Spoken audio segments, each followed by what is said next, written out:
Hello and welcome everyone to yet another Mantisar Data Science webinar. My name is Imad.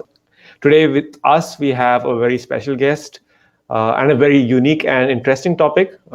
This is a very different topic from the topics that we've seen so far. What I will do, and I'll set the agenda for today, is I will introduce the speaker to you, and then I will let the speaker take over from me, and then he can go ahead with the session. So today we have with us Anas Abou Allaban. Thank you, Anas, so much for joining us today and accepting our invite. Really glad to have you here today. And Anas is the co-founder app Tarteel, which is an AI-powered Quran recitation app. He has earlier worked in companies like AWS and Toyota. He was also pursuing his master's in robotics from Carnegie Mellon University, but has now decided to focus on Tarteel. Thank you so much, Anas, for joining us today. And yeah, please take it over. Perfect. Thank you very much for the intro. Appreciate it. Just wanted to confirm audio, video quality is good and everything is working. Absolutely. Perfect.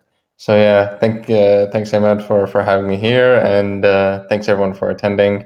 So I guess we can get started by giving folks a little bit of background about Tarteel and its all right. I will hide myself from the screen and you can take it. Perfect. Thank you very much. So just to give you a little bit of background, Tarteel started out as just a data collection project where we had the question of whether, of how do we build basically AI tools for Quran applications. Arabic is considered to be, a low resource language in the AI space, specifically in the speech recognition space. There has been, recent, strides made towards improving unsupervised learning versus supervised learning, so that we're able to support these, low resource languages, specifically in speech recognition. For example, Facebook's recent Huber and Wave to Vec, they use semi-supervised learning. So they basically pre-train on unsupervised data, on unlabeled data, and then they train on much smaller amounts of data, and then they train on like labeled data. So there has been some strides towards improving the performance of AI models in low resource settings, but it's still not the same for the domain of the Quran. And the domain is pretty unique because unlike regular speech, the Quran has to be recited in a very specific way. There's specific rules known as tajweed that need to be adhered to in order for the speech to be considered quote unquote correct. Unlike regular Arabic, Quran speech is based on Arabic that's almost 1400 years old and is not in the style that people normally speak in. So using conventional ASR models is not going to work for us. But during our journey, we have identified some, very interesting learnings that I'm happy to share with everyone. I'll be going over a quick presentation of the work and the background, and also show you guys a quick demo on the different models we've been training, just to kind of give you an understanding of how the data affects the performance of the model, and also what are some different considerations to make when choosing like a model architecture. We'll go through all of that. All right, perfect. So this slideshow is actually a sneak peek into our talk at NVIDIA's GTC. This is still early on, so it might not be the final draft, but this is just a sneak peek for you guys. So just to give you guys an overview of Tarteel, like I mentioned, and the problem we're trying to solve. So like I mentioned early on, we started on as a data collection project, but later we were able to transition into actually building the AI that can build the tools necessary that can enable Muslims to interact with the Quran. So the way Muslims usually interact with the Quran now is, you have some sort of student that recites, they have an instructor that gives them feedback, and usually there's like a back and forth essentially mechanism. Unfortunately, usually you don't have much time with the instructor during the week. Like if you're lucky, you'll probably have an hour total time of feedback with the instructor. But otherwise, during the rest of the week, what do you do? How do you get feedback? You can try to find other people, but that's going to be very difficult in and of itself. So why not build an AI assistant that can actually give you feedback, outside of the classroom? So some of the barriers that Muslims have is that there's little understanding of the language, there's little instruction outside of the process of being with the instructor. Some people also fear being judged from their peers. So having this sort of tool can be very beneficial to Muslims to get real-time feedback. So I think I'm missing a slide here, but that's fine. So how do we build this AI system? Like I mentioned, we use speech recognition technology. So the way we work with our AI pipeline, there's two major pipelines we have. The first is the data collection and processing pipeline, and then the second is the training pipeline. So the data collection is obviously important because that's how we improve the AI. That's how we improve the AI models, and that's how we improve the experience. And then we also need to process it, annotate it, make sure it has quality labels, and then use that data for training. So in the app right now, users use the app to recite, and they get feedback on the recitation. We take all this raw audio data and we store it, in our API with some associated metadata. Usually, this includes simple things just like the translation, like a pre-annotation, a label, and the duration of the audio file. So this is usually just the data collection pipeline. What we also like to do is to help with labeling. We don't want our annotators or people who are annotating our data to label from scratch. That usually takes a lot of time. So we handle most of the grunt work by basically using either one of our own previously trained ASR models or Google speech-to-text models in order to provide pre-annotations. We filter these files through our internal search algorithm. So we have a special search algorithm called Iqra or read that searches the Quran to verify that the text is actually coming from the Quran. This helps us filter out noisy or bad or invalid audio data.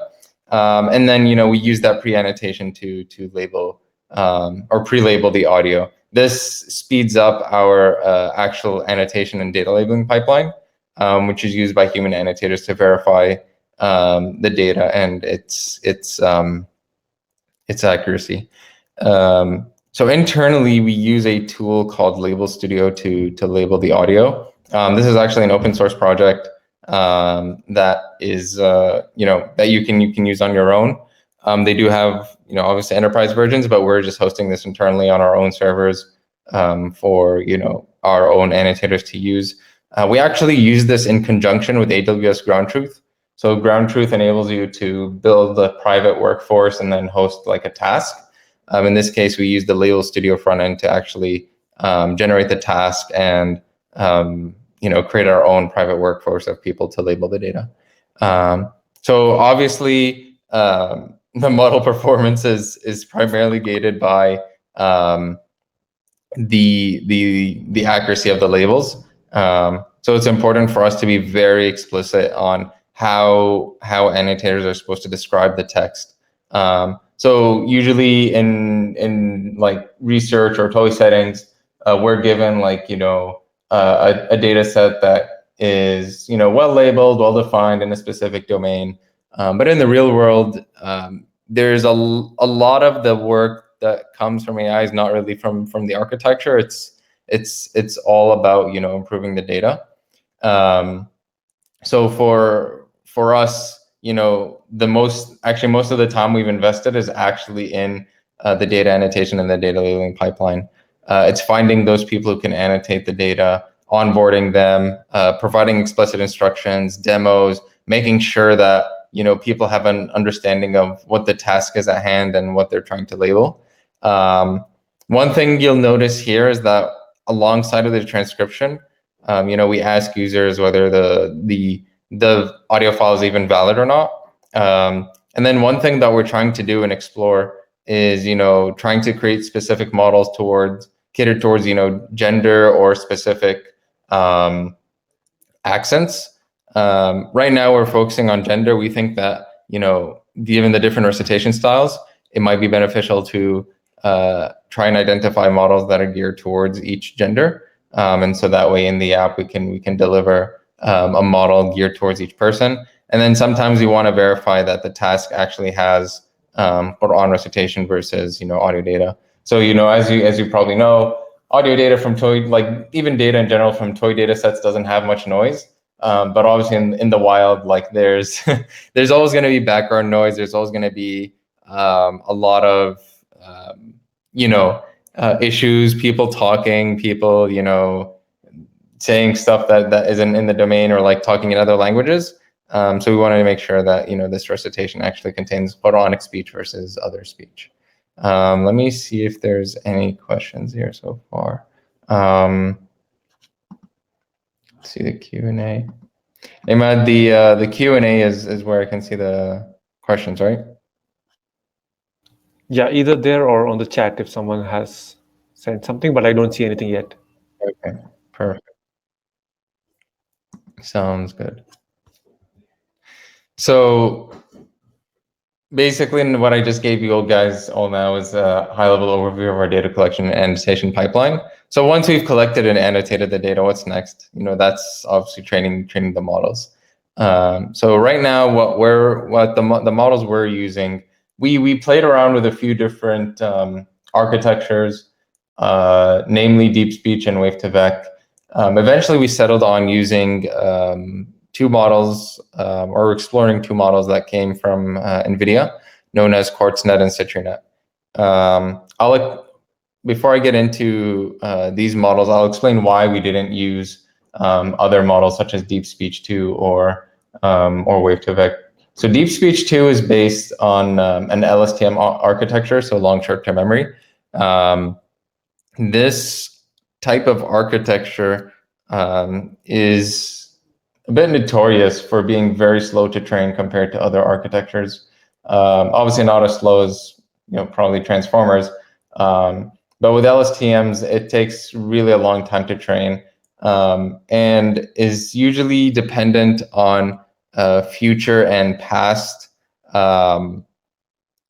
essentially features. So the way usually LSTMs work is they're bidirectional. So they, based on context they're given in the past, they make better predictions on what's happening, as they move forward through the data. So for example, if you're passing some audio features through an LSTM, as you pass more data, in the time domain, you're essentially your prediction could potentially change based on the data that's being given. But even then, Deep Speech 2 wasn't up to the accuracy that we liked, and it required a lot of annotated data, and we just couldn't get the results that we wanted. We later tried QuartzNet and CitriNet. These are much smaller, convolution-based models that were designed actually to run on the edge. So as opposed to having some tens of millions, hundreds of millions of parameters, QuartzNet and CitriNet, I believe, have on the order of 9 to 15 million parameters, which is a very small footprint for these models, and is important for us because while we do deploy our models in the cloud, we eventually do want to deploy these models on device. This way, we ensure the privacy of the data is respected, where the audio data is meant to stay on device as opposed to being uploaded to the cloud. So this is one of the reasons we decided to settle on CitriNet and QuartzNet. The inference time is also very fast, and it's very optimized to work with NVIDIA's hardware. So this was a suitable choice for us. One recent model that came out was Wave to Vec 2 from Facebook. This is a very interesting model that is used for speech recognition. The problem is with Wave to Vec 2 is it's still one of the first iterations of unsupervised speech recognition, and the accuracy isn't as good as claimed in the paper. It's pretty good, to be fair. But I think one of the issues we also had is its footprint. So compared to CitriNet and QuartzNet, the number of parameters that this model had was absolutely humongous. And it took a long time to train. So it was much easier to use QuartzNet and CitriNet as opposed to these other architectures. So as you probably know, generally in research, you just want to get the best performance possible, especially on like benchmark data sets. But in the real world, there's a lot of other considerations you need to make between performance, latency, speed, and these are all considerations we need to make in order to actually deliver the real-time ASR in the app. So given these model architectures, this is what we use. We use the largest sizes of these models. When we train the data, we perform augmentation and spectral augmentation, both the time and frequency domain. One interesting thing that we discovered is that we were originally training these models from scratch, but later we realized that if we fine tune from English to Arabic, so basically if we just change the decoder of the model, we can actually get better results than training from scratch. This was not intuitive for us originally, but it makes sense, from an ML perspective, where if your model already has, the weights to understand the features for speech, and that's what the model is learning, then transfer learning or fine tuning onto a different language is still going to be valid, because once the model understands the representations of speech, it's easy to transfer that knowledge over into another domain if it sees the new data. So this was an interesting insight. One thing that also wasn't intuitive is there's different representations for Arabic. So the vocabulary that you use for the model can either be Arabic text or it can be English text, but that represents Arabic speech, which is known as Buckwalter. We need to do a bit more investigation in this, but when we use Buckwalter or like English text instead of Arabic characters, this yielded into worse word error rate. We're not sure why, but this is something we want to investigate. So just to give you an overview of some of the results we had. So when we fine-tuned, hold on. So these first two ones are supposed to be training from scratch, actually. So excuse this typo here. So when we train from scratch on Arabic, sometimes what we get is either good no, hold on.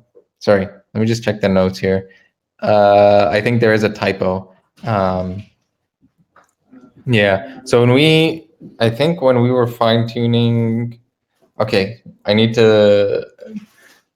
think this first one is incorrect, but I remember there were some times when if we fine tuned from a certain language onto Arabic, I believe with Buckwalter, no learning would happen. So usually what would happen is our loss would go down, but the word error rate would stay pretty high, as opposed to if we train from scratch on Arabic, I think, or fine tune from Arabic. I'm not sure what the situation was when we'd have gradient explosions, but I need to double check on that.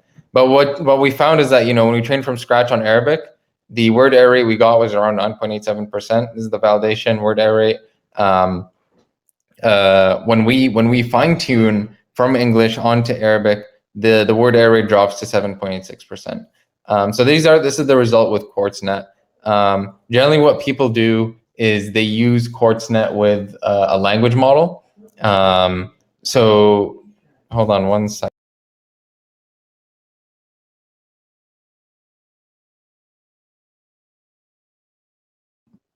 Sorry, I had to close the door. So one thing to keep in mind is that these are all just acoustic models. So they learn the speech representations of the audio and they output text. Generally, what people do is they also introduce a language model out after the decoder. to help improve the performance of the results. So this usually you train your language model on the text of the domain you're expecting, and this basically kind of like biases the output to predict from text that is more closely related to your domain. So this usually improves the word error rate by 1 to 2%. With these results, we are not using a language model. If you read the CourseNet paper, they show you the results with a language model. In this case, these are the results without a language model. But what's interesting with the CitriNet paper is they dropped the language model altogether. And instead of using a language model, they introduced what's called a tokenizer. So this tokenizer is basically trained on the vocabulary of your domain, of your data set. And you can think of it as I like to think of it as like a semi-language model or like a pseudo-language model. So instead of your decoder being essentially the individual characters of your language, your decoder becomes different tokens of the vocabulary in your domain. And this actually improves the performance so much that you could potentially drop the language model altogether. Because the tokenizer already takes care of improving the performance there, and already without CitriNet without a language model performs pretty well. Introducing a language model increases the performance of the word error rate about by like 0.5 to 1%, so not too much. So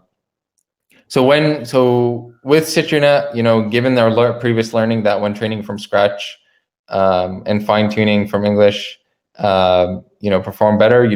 I think I think these last two are fine tuning. Again, apologies for the typo here. I think the training from scratch and the fine tuning labels are incorrect. But using a word piece tokenizer, we were able to achieve 6.86% word error rate. When we switch to a sentence piece tokenizer and we decrease the vocabulary size, so make it a bit smaller and specific, the word error rate does increase. So this was some of the things that we had to play around with in order to identify what's the suitable word error rate. Any questions here? While fine-tuning an English model, how do you use decoding of text to Arabic? Was it a general language translation? No, we don't use any translation at all. What you do generally when you want to change, when you want to fine-tune onto a new language, you change the vocabulary, basically the outputs of your decoder. So in let's say your English model is trained, your decoder has 26 outputs, that represent the what do you call it, the different characters in the English language. Instead, basically, you change the outputs of the decoder so that it's now representing the characters in your new language. That's how we did it essentially. So we didn't introduce any neural machine translation. This was basically just changing the outputs of the decoder. And with CitriNet and CourseNet, it was very easy to do that because the architecture enables you to do so. They have an encoder and a decoder, and so it was very easy to just basically switch out the decoder and use your own language with it. So that's how we do the fine tuning. Is it possible to embed your models at user side? So I'm assuming this means deploying the models on the mobile client. Yes. So Android and iOS have two libraries, I believe, known as Core ML and TFJS is the one used by Android, but there's another Android runtime one. I forgot what it was. But basically the way it works, so these models are usually trained either in PyTorch or in TensorFlow. What you do is you export them into a format called ONNX, ONNX. They call it Open Neural Exchange format. This is basically a standardized format that's used by multiple, hardware and architectures, and enables you to basically deploy this model to, different, different devices. So when we export our model to ONNX, we're able to deploy it on device. We haven't started working on that yet, mainly because we're still iterating on the model, and it's easier for us to just deploy something, on the back end as opposed to deploying it on device. But the goal eventually is that, once we settle on a stable architecture and a stable model, we're able to deploy it on device. So at what level did you annotate the data set, word level, phone level? This is a very good question, actually. So right now we're focusing on word level. Those of you who are familiar with the Quran will realize that is not enough to perform tajweed level recognition. So like I mentioned earlier, with the Quran, it's not like regular speech. There's very specific rules that you need to make, or in like vocal nuances that you need to make that usually aren't captured by regular characters. And so what you need to do is you need to use phonemes. These are basically representations not of the text, but of actual utterances. I think the easiest example of this is like if you open up any dictionary, usually have the word and then you have the way it's like pronounced. Though that's basically what the phoneme is. So right now we're actually focusing on training our models at the text level. This will enable us to at least identify words, on the word and the character level. The goal is that once we are able to reach that level of accuracy, we are able to, add or we're able basically to transition into using phonemes and then labeling our data set based on phonemes. There has been research into using phonemes for Arabic and for Quran. I believe RDI in Egypt is one of the research facilities that's kind of like leading this initiative. But even then, like the amount of data needed and the results are still very preliminary. So we're focusing our efforts right now on essentially annotating at the word level as opposed to the phone level. For small input, was the model returning fine results? So if you train your model from scratch on, let's say, 100 hours of audio data, you're probably going to get gibberish audio. If you fine tune your model from English or from some another model that's been trained on like many hours of audio data, you will get much better results. So I believe when we fine tuned English when we trained on 1,000 hours of audio data, we got decent results, but I think it was like 15 or 20% word error rate. When we fine tuned from English on 1,000 hours of audio data, we got closer to 9 to 5% word error rate.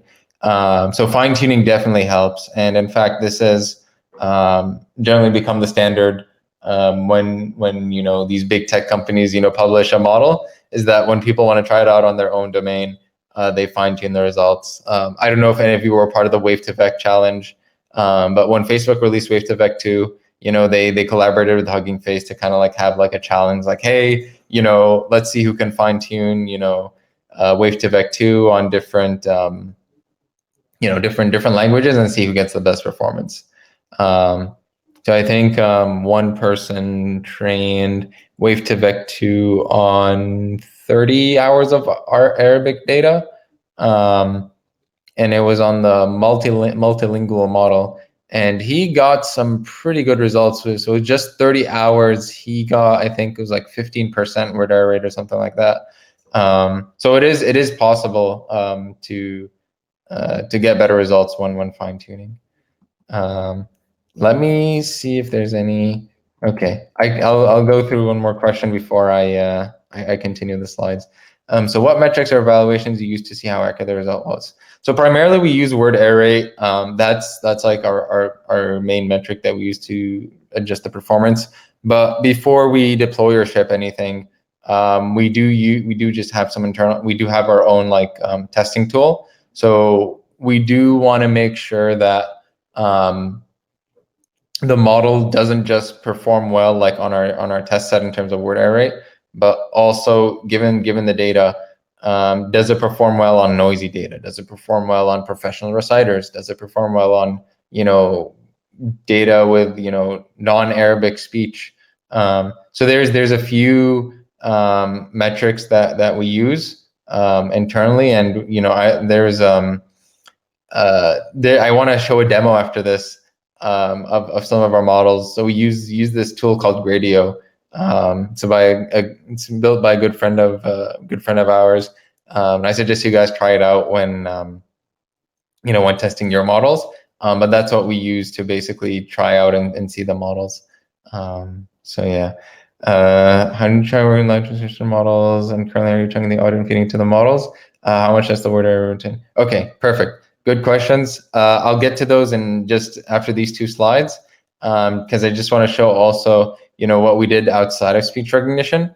So this is some of our early, more like researchy kind of things. So one thing we've been working on is speaker verification. So for Muslims, you have professional reciters that can recite the Quran, and Muslims like to mimic and try to follow the recitation closely. So we trained a SpeakerNet large model on 40 professional reciters, which is around 1,000 hours of audio data, and we were able to get basically an ER of 1%, so almost 99% accuracy. So when someone recites or someone recites something, and we feed it into this model, we kind of can give them like a confidence or like a similarity score, excuse me, of how close the person's recitation is to a certain reciter. What we do want to expand this into, though, is into recitation styles. So there's different styles, or like intonations of reciting. Different kind of like melodic ways of reciting the Quran. So this is something that we want to investigate. So this is all like I gave you the data annotation, the training, and then basically the next step is like, okay, how does this stuff actually work in production? In research and whatnot, it's very easy to just train your model, show a demo, open up a Jupyter notebook or something, and call it a day. But obviously in the real world, that's a bit more different. So to give you a high-level overview of how our deployment works, so we use NVIDIA's tool called Riva. Previously, it was called Jarvis, but now we use Riva. Now, basically, the way it works is you have you have your mobile app, which basically transmits raw audio through the native layer. So we do a lot of optimizations to make sure we don't do any intermediary representations. The audio as it is, like we deliver it straight from the native layer of the app, and it's uploaded to our servers. So this goes through a load balancer, and then we have like a cluster of services that manages like auto scaling and whatnot. And this basically is run through our voice server, which does the speech to text, and then it returns the results back to the client to display. We have our own scripts for maintaining models and being able to select different models. So this kind of helps us to decide which model to try. But this is basically a high-level overview of the deployment. For those of you that aren't familiar with the AWS, that's fine. But the high-level overview is basically just throw audio up to the cloud, run inference, bring it back using NVIDIA's Riva tool. So yeah, let me go through some of the questions. So did you try working with live transcription models, something like live translation models, and currently how are you chunking the audio and feeding it to the models? Right now we chunk audio in just bytes of, I think it's like 4 megabytes, so 4096 bytes. So we just chunk audio, we send it up to the cloud, and for what do you call it? The way it works is what's nice. Previously, we had our own server processing all this, but NVIDIA's tools now handle basically kind of like the buffer, the audio buffer. So they have like almost like a ring buffer, whereas audio comes in, stuff from the end of the buffer gets kicked out, and then you have this basically buffer of audio data that you're continuously streaming into the model. And that's basically your chunk that you're using for inference. So we just stream data in chunks. NVIDIA takes care of, like NVIDIA's tools take care of, chunking or like, processing the data and then feeding it into the model. So that's how we do. There is that's usually how we do the streaming recognition. There are obviously ways where you can just do like non-streaming inference, but obviously for real-time speech recognition you need to do streaming. How much was the word array varied between test and production data? Not so. This is actually something that we haven't explored too much, and is something that we need to work on internally. We haven't been evaluating the performance of the model in production. Usually we have our own test set that we train on. Obviously, there's model drift, and things change in the real world, so your model needs to be continuously updated. But we don't have any metrics so far to compare production versus test. Most of our work right now is just focusing on the annotation and the training pipelines, just to improve the model performance in general. But the goal eventually is to introduce those kind of metrics to see okay, how does the model actually perform in the real world. Are you planning to open source your project? This is a very good question. So for those of you who have been following Tarteel in the early days, Tarteel actually started out as an open source project. We have worked, some of the original data we collected is still out there for the public. Some of the original work is also there. We later decided that in order for us to actually deliver something that's of value and can scale, it's going to be we can't spend too much time on supporting open source and onboarding volunteers and the like. This is something that needs full-time capacity and efforts. So we decided to focus on closed sourcing, the work, and building the API, the mobile client, and then all that stuff. The goal is eventually to release parts of the audio data that people are fine with us releasing. So the data that we originally collected during the early parts of the project, I think 25,000 recordings of that are available publicly. As we continue to improve our annotation pipeline, we do have plans to release larger subsets of the audio, so that to make sure that the audio quality is clean. But in terms of open sourcing the code and all that, we don't have any plans to open source it.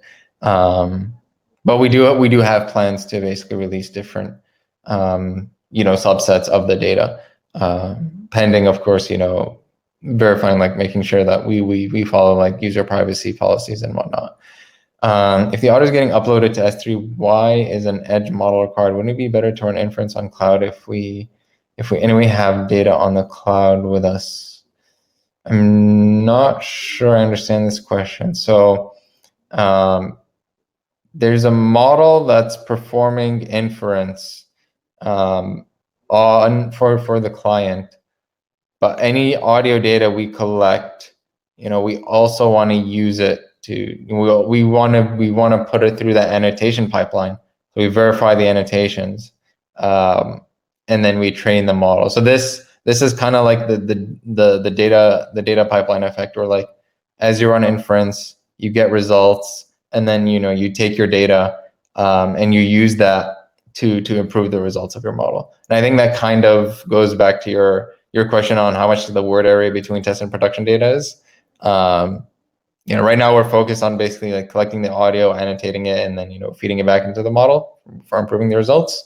But we haven't measured the performance between production and test. What does it take to add a mistake correction feature to memorization mode? Yeah, that's a very good question. So there's a few things here. One, it's important to clarify the difference between recitation correction in terms of saying the words and the letters correctly, versus having proper tajweed pronunciation.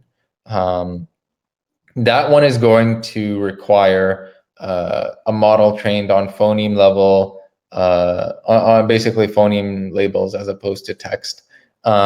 We are with the model that we have right now. As you probably have tried the app, you can see it recognizes stuff pretty well, but it's not accurate enough for correction on like a word or a character level. Right now, the goal is basically to continuously improve the results of or the performance of the model, so that we can at least ship recitation correction on a word and a character level. And then once we have that, we shift our resources over to labeling data on a phoneme level, and then providing that tajweed recitation. It's a bit more nuanced than you expected, and if we were operating in another domain like language learning per se, or something else, I would be like, okay, this model is at 90% accuracy, ship it. But with the Quran, with something that's religious, it's a bit more difficult. We have to hold ourselves to a higher standard. You can't have 95 or 90, 96% accuracy. Like, you got to get us close to 100, because the domain basically requires it. I've discussed internally maybe just pivoting to language learning, and then trying this out in the language learning space, see how it performs there. But I think the most value for this comes from solving the harder problems first, which is Arabic recitation on the Quran, because once you solve that, it's very easy to just operate on Arabic in general. So yeah, that is actually all I have. I want to see if I can put up a demo, but okay, I think it's gonna work. No invite. So let me just, I want to at least share basically an example of the audio files. So I think, yeah, you can see my screen. So let's see here. So right now, what I have deployed is this greater demo where I can show where I can try out different models. In this case, I believe I have two models deployed here. One is trained on professional reciters. So this one that's trained on professional reciters is I think is a QuartzNet model, and the second model is a CitriNet model, but trained in general on general audio data. This audio recitation, I don't know if you guys can hear it, but basically this is a professional reciter from who's reciting audio. You'll notice that the one that has been trained on professional reciters, I don't know if it's possible to hear, but if you can hear it, the one that's trained on the professional reciters performs better. I think there's only one mistake, or like one word that has a mistake, as opposed to the one that's trained in general, I think skips a word and then has like one mistake. So you can see like these obviously beta models, trained on just subsets of the audio data. You can see how they perform differently when trained on different types of audio, along with different model architectures as well. This demo, let me see if there's a link that I can keep open for. I think it'll be open for the next 24 hours. But I'll dump this in the messages so you guys can actually try this out. Direct messages sent to you, people, chats. All right, I'm gonna put this in the chat, and so I'll put that there. Okay, yeah. So maybe if you want, you can answer the question I have, or we can. Oh yes, sorry, I realized you didn't. Yeah. Given that the model's trained on audio related just to the Quran, when you try to give it regular speech, it doesn't work as well. So actually, now I remember what those in that results table was supposed to show. When we actually tried training the model on the MGP2 data set and some of our data, which is audio data related to news transcripts and the Quran, the model didn't learn anything, and I think that's when we had the gradient explosions. So when you try to use the model in a different domain, it doesn't work well. When you use it in the domain that you expect it to and what it's trained on, it works pretty well. And I mean, to be fair, like we've kind of like overtrained it and like, you know, overfitted on audio data. But that's, you know, that's done on purpose because like that's 99% of what people are using our app for. So, and I think this is just a general learning, is that if you train your model on a certain domain, assuming you have 10,000 hours of audio data, which I don't think anyone here has, you know, you can train on the full data set and then you get good results and maybe can generalize. But for the most part, usually what you want to do is you just want to fine tune onto the domain you want. And then, you know, you can just have multiple models given the domain that you want to operate in. Okay, cool. Is there any other question for Anas, or we can start wrapping up? Okay, looks like there isn't. Thank you so much, Anas, for joining us today. It was really a pleasure to have you and to learn a lot from you today. I mean, this is something that is entirely new to me, and I'm sure this was very useful for everyone to learn. So thank you so much for sharing your knowledge with us. Likewise, and thank you everyone for those questions. I really enjoyed it. I think my LinkedIn and Twitter handle, I'm usually more active on Twitter, so feel free to reach out. I don't know if they have it here, but I'll drop it in the you chat. Can drop it in the chat. Yeah, so feel free, if you have any other questions, feel free to message me or to reach out. Make sure to try out the app. If you can recite Arabic, I think it'll be there's always going to be a wow factor when you first try it, which is really nice. So do try it and give us your feedback. Sure. Yeah, it's available on Android and iOS both, I suppose. Yeah, Yes. You can just go and search for Tarteel and give it a try, and yeah, let us know how it goes.